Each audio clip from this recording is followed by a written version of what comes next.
Hey everybody, welcome to Church at Home with Rachael. Today is the Wednesday the 8th of March, I think, and I'm going to be a little tongue-in-cheek today. Over the last couple of weeks, especially when I was talking about Asbury College and Revival and the Jesus Revolution and things like that, the movie, I got, it had been pretty quiet lately, the critics saying that I can't be a priest because I'm a woman. And all of a sudden that piled back on, and I understand that people are coming from a different perspective, but one of the things that they really keep throwing at me over and over, not just me, but other people, gay priests, women in ministry, places where, even places where people have been or have been ordained as pastors and who happen to be women who are being kicked out of the church.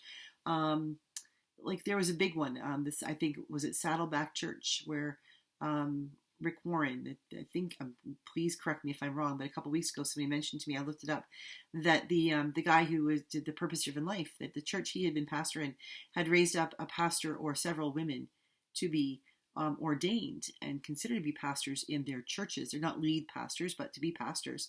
And the convention of their church has invited them to leave. Apparently they're going to appeal that, but their role within their convention is in jeopardy because they did the abominable thing of recognizing a woman, that women could be in leadership roles in the church.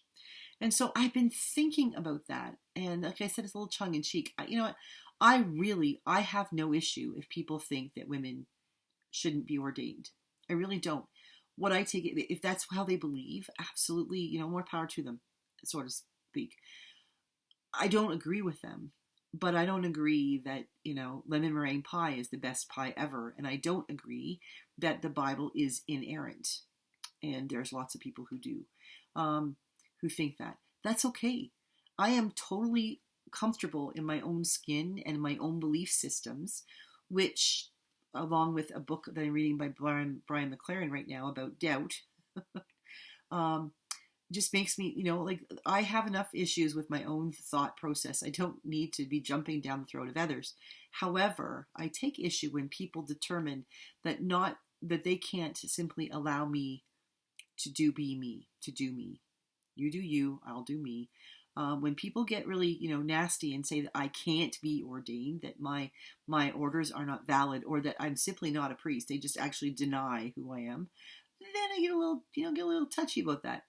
So I was thinking an awful lot about this Bible, and most of those folks who do that do seem to think that the Bible is inerrant, that those passages in Paul and Leviticus that they quote so quickly and out of context from the Bible, and I am indeed using a Bible to talk about this, that it's okay for them to take those passages out of context and use them. So I would like to just do a little sort of a skimming, proof texting Bible study myself today. The first thing I would like to talk about is, we'll just ease in here, and this idea of the year of Jubilee. In Leviticus chapter 25, it's very clear that God is telling them that there will be proper ways to treat your property, your slaves, the way that you work. He talks about Moses talks about the rules around that in the 50th year there will be a year of Jubilee, and it doesn't matter who owes you what, but it will all be forgiven. And so for all of those people who like to take the Bible literally and really jump down other people's throats because they believe they're doing something wrong, then I thank you so much on behalf of the people who owe you. For instance, if you are a bank manager and you are a loans officer in a bank and you are a believer in the inerrancy of Scripture and that you need to do everything exactly the way it is, then on behalf of all of the people who have made a loan with you, when the year of Jubilee comes, regardless of whether they are in the last year or the first year of their loan, I would like to thank you for honoring the year of Jubilee and canceling their debt. They will love you forever and you'll feel so good. So, in Leviticus 25, it talks about the need for the year of Jubilee. So there you go. Thank you for how you are participating in making sure that God's word, God's inerrant word as presented in Leviticus in the Bible, is carried out. I'd also like to talk a little bit about. Let's see here. I've got a note here. Oh, that's right.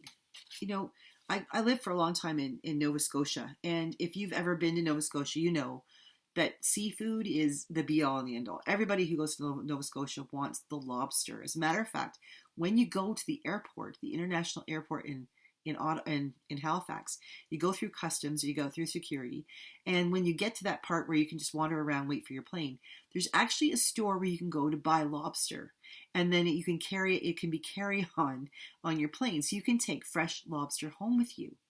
And I probably hundreds and probably thousands of people take advantage of that particular store when they go through the Halifax International Airport every year. And on behalf of the lobster fishermen of Nova Scotia, thank you so much for your help. But for all those people who just absolutely will abstain from eating lobster or shrimp or any other shellfish, because as in Leviticus it says that if it doesn't have fins or gills, you can't eat that, then I'm there with you, because I'm not a big seafood fan. I'm not a big fan of shellfish, so I'm not missing anything by not having lobster. But thank you for the sacrifice you are making by not eating shellfish. And maybe there are other ways you could support the fishermen of Halifax or Nova Scotia and the eastern provinces and states as those folks do their hard work, because they, of course, are contributing to the downfall of humanity and Christianity, because they are providing all those lobster and shrimp for people. I'd also like to say one of the things I've always enjoyed, not so much as an adult. Now I'm very self-conscious, but when I was a kid, one of the awesome things we used to do, we'd go to the beach. We would go to Sauble Beach. We'd rent a cottage. We'd hang out, and the best part would be making sand castles and digging in the sand. And then when you got really hot, running into the water and diving into the water, and, realizing, especially at Sauble Beach in Ontario, it's just absolutely beautiful on Georgian Bay. And you go in there and you can walk for a mile, and it's never going to get more, up to your armpits, depending on how tall you are, because they keep having sandbars. And it is the most incredible beach. And the funny thing is that I didn't realize it at the time, but I was actually going to the beach with a whole lot of people who were sinners, because, in Leviticus chapter, let's see here, my glass, I need my other glasses to see things like this. In Leviticus chapter 18, it talks about that we shouldn't show our nakedness to other people. Now maybe we're splitting hairs, so maybe we weren't really sinners, but there were a whole lot of men in their Speedos and a lot of women in some pretty skimpy bikinis that were, probably be cutting hairs to say they weren't showing their nakedness. So on behalf of all those people who go to beaches around the world and show up wearing, maybe even if they're wearing full-on swim trunks, they're still showing parts of their bodies. And so I ask your forgiveness on behalf of all those people. For those of you who are really, really offended by that and are able to make it through the summer when not going to the beach and showing any of your nakedness, thank you for your stalwart ability to be strong in the face of what you believe. And now this is where you want to send your kids away. This is why this is not a video that's approved for children. But in Leviticus chapter 15, there's a whole section on men spilling their semen. I can honestly tell you, I never thought I would be saying this on YouTube, but there's a whole part about, what happens if it happens. Like, what do you have to do? How do you ritually take care of yourself? How do you have to remain ritually unclean for the whole day. And so for those of you who are really, really hardcore, gotta follow the Bible absolutely and completely. And of course, you are in a committed married relationship when any semen is involved. But yet when semen is spilled, even within the marriage, you need to follow the ritual cleaning and realize that you really shouldn't be seen by anybody else or leave your home or do anything else until you have become the day has done, because you are ritually unclean.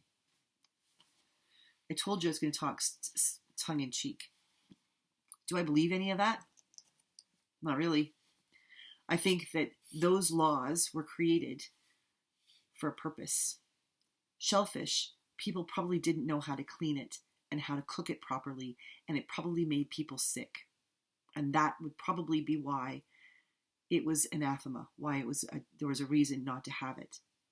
There are probably really practical reasons for each of the things in the Bible that are spoken of, and out of context make no sense and become very ritualistic and very legalistic. And that's not how I understand the work of Jesus.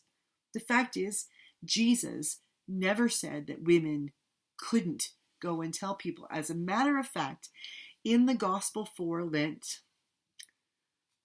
3, I believe, the Samaritan woman at the well, Jesus encourages her to go and tell other people.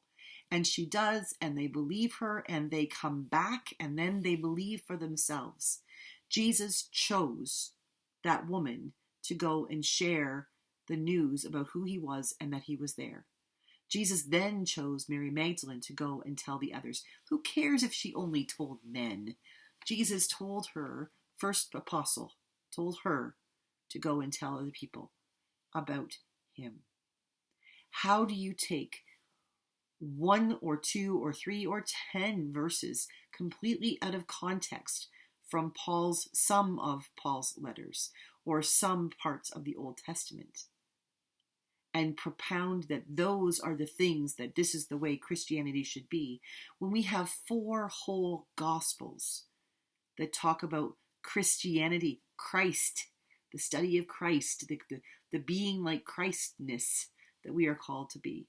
Why are we listening to one who never met Jesus face to face, but who had an experience of him and whose life was changed, and then went and changed all kinds of other lives in beautiful ways, and yet spoke in some instances where things weren't going really as well as they should?